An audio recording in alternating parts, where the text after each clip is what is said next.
சிவபெருமான் அபிஷேக பிரியர். அவருக்கு பிரதோஷத்தன்று கறந்த பசும்பால் கொண்டு அபிஷேகம் செய்து வழிபட்டால் சிறப்பான பலனை பெறலாம். இல்லையென்றால் இளநீர் அபிஷேகம் செய்வது நல்லது. இறைவன் இயற்கையை விரும்பக்கூடியவன்.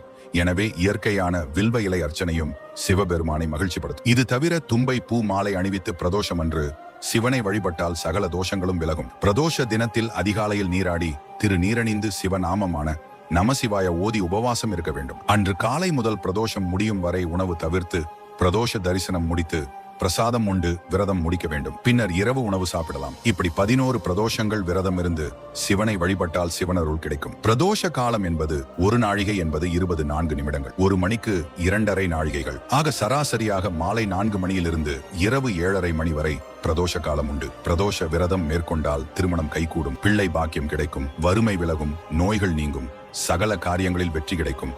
சகல சௌபாக்கியங்களையும் தரக்கூடியது பிரதோஷ விரதம்.